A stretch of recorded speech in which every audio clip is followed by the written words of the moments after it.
자, 여러분, 3D 프린터로 먹음직스러운 스테이크를 찍어내던 회사가 있습니다.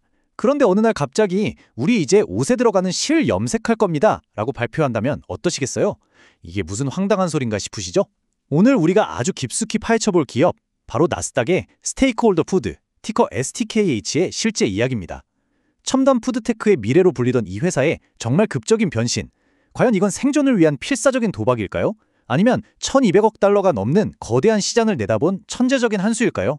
오늘 그 누구보다 자세하게 그 속사정을 샅샅이 들여다보겠습니다. 네, 바로 이 질문, 이게 오늘 우리가 풀어야 할 가장 큰 미스터리이자 이 모든 이야기의 핵심입니다. 아니 도대체 왜 스테이크를 만들던 회사가 하루아침에 전혀 상관도 없는 실 염색 사업에 뛰어든 걸까요?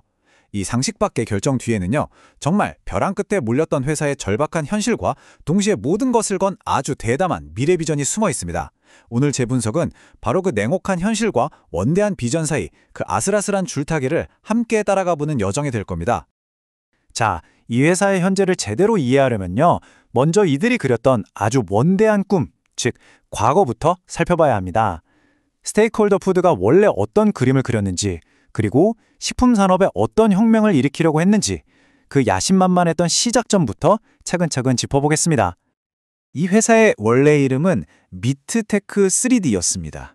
어떠세요? 이름만 들어도 뭔가 가슴이 웅장해지지 않나요? 3D 프린터로 진짜 고기랑 똑같은 스테이크를 찍어낸다. 와, 이건 정말 영화에서나 보던 그런 미래 기술이었죠. 특히 이 비전이 기가 막혔던 건 시대의 흐름과 완벽하게 맞아떨어졌다는 겁니다.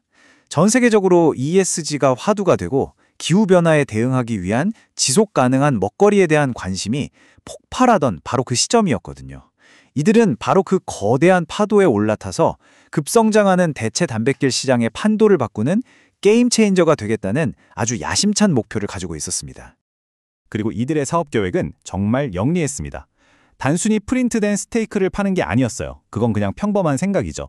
이들이 진짜 노린 건 마치 우리가 프린터를 사면 계속 잉크 카트리지를 사야 하는 것처럼 식품회사에 자신들의 3D 프린터를 팔고 거기에 들어가는 독점 식물성 잉크를 계속해서 공급하는 플랫폼 비즈니스였습니다.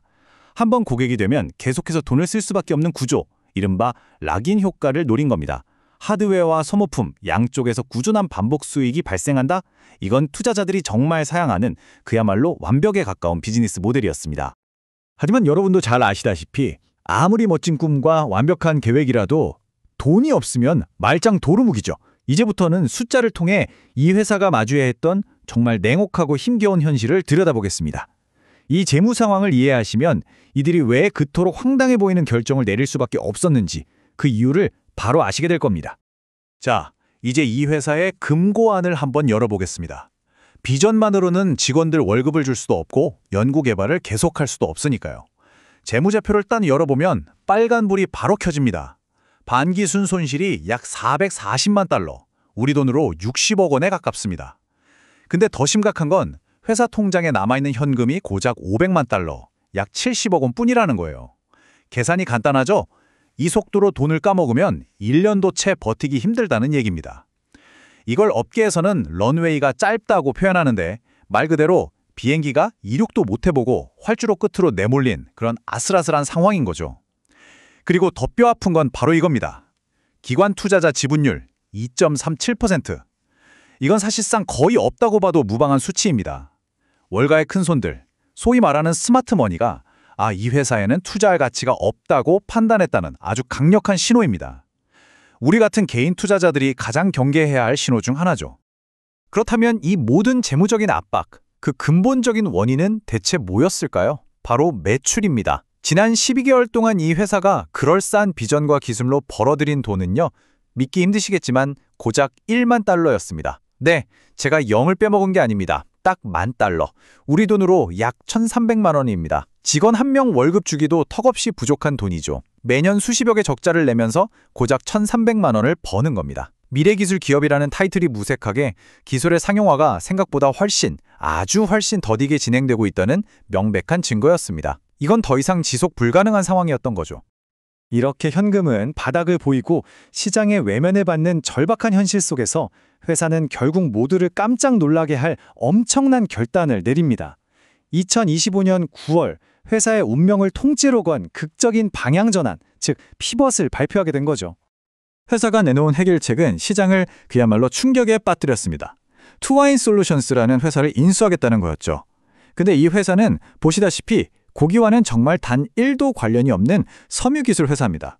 물 한 방울 없이 디지털 기술로 실을 염색하는 특허 기술을 가진 곳이죠. 한마디로 스테이크 만들다 말고 갑자기 옷감 염색을 하겠다고 선언한 셈입니다. 이건 단순히 사업 영역을 좀 넓히는 수준이 아니에요. 회사의 정체성과 DNA를 그냥 통째로 바꿔버리는 그야말로 엄청난 도박이었습니다. 물론 CEO가 우리 망하기 직전이라 아무거나 다 해보는 겁니다라고 솔직하게 말하진 않았겠죠? 이 결정을 절박함의 산물이 아니라 더 큰 그림을 위한 대담한 도약이라고 포장했습니다.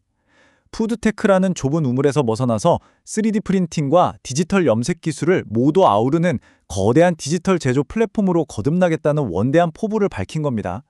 주주들에게는 이것이 위기 극복을 넘어 장기적인 성장을 위한 발판이 될 것이라고 약속했고요. 자, 그렇다면 투자자 입장에서 이 대담하고도 황당해 보이는 도박에 희망을 걸어볼 만한 이유는 과연 뭘까요?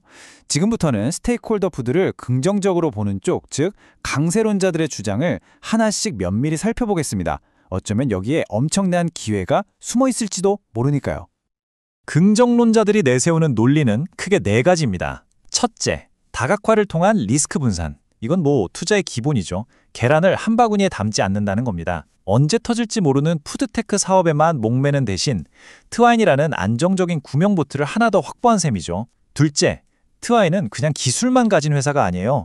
이미 자라, 코츠그룹, 코케이츠그룹 같은 글로벌 대기업을 고객으로 두고 있습니다. 이건 기술력이 검증됐다는 뜻이고 당장 $10,000,000의 매출을 일으킬 수 있는 주문까지 받아놓은 상태입니다. 1년에 $10,000,000 벌던 스테이크홀더 입장에선 그야말로 가뭄의 단비 같은 소식이죠. 셋째, $1,200억 규모의 거대한 섬유 시장에 새롭게 진출하게 됩니다. 대체 단백질 시장보다 훨씬 크고 성숙한 시장이죠. 그리고 마지막, 이게 어쩌면 단기 트레이더들이 가장 열광하는 기술적인 이유일 겁니다.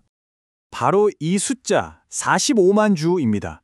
최근에 1대8 주식 병합을 하면서 시장에 풀려있는 주식의 수가 극단적으로 줄어들었습니다. 이런 주식을 우리는 소위 품절주, 영어로는 Ultra Low Float 주식이라고 부르죠. 이게 뭘 의미하냐면요. 유통되는 물량 자체가 거의 씨가 말랐다는 뜻입니다. 그래서 아주 작은 매수세만 들어와도 주가가 수백 %씩 폭등하기 쉬운 구조가 되는 거죠. 여기에 트와인 인수라는 강력한 스토리까지 더해진다. 단기적으로 엄청난 변동성과 함께 폭발적인 시세를 낼 수 있다는 기대감이 바로 여기서 나오는 겁니다. 하지만 세상에 공짜 점심은 없죠. 동전의 양면처럼 이렇게 화끈한 기대감의 이면에는 그만큼 차갑고 현실적인 리스크가 도사리고 있습니다. 이번에는 이 회사의 미래를 비관적으로 보는 약세론자들이 제기하는 치명적인 위험 요인들을 짚어보겠습니다. 장밋빛 전망에 취해서 이런 리스크들을 간과해서는 절대 안 되겠죠? 비판적인 시각은 아주 명확하고 날카롭습니다. 첫째, 초점 상실의 문제입니다. 스테이크도 아니고 실도 아니고 이도저도 아닌 정체성을 잃은 회사가 되어 표류할 수 있다는 우려죠. 둘째, 기존 주주들의 지분 가치가 희석된다는 점. 트와인 인수의 대가로 우리 주주들이 가진 파이가 작아지는 겁니다. 트와인 주주들이 합병회사의 지분을 무려 35%나 가져가니까요. 셋째, 트와인이 당장 돈을 좀 벌어온다 해도 회사의 근본적인 현금 소진 문제는 여전하다는 겁니다. 결국 또다시 유상증자 같은 자금 조달에 나서서 주주들의 주머니를 털어갈 가능성이 높다는 거죠. 그리고 마지막으로 가장 근본적인 실행 리스크. 평생 고기만 연구하던 경영진이 과연 섬유회사를 제대로 이해하고 성공적으로 통합 운용할 수 있을까요? 이건 정말 큰 물음표가 아닐 수 없습니다. 자, 지금까지 강세론과 약세론 양쪽의 팽팽한 주장을 모두 들어봤습니다. 머리가 좀 복잡해지시죠? 그래서 우리 같은 투자자 입장에서 가장 중요한 건 그래서 앞으로 뭘 봐야 하는데 바로 이겁니다.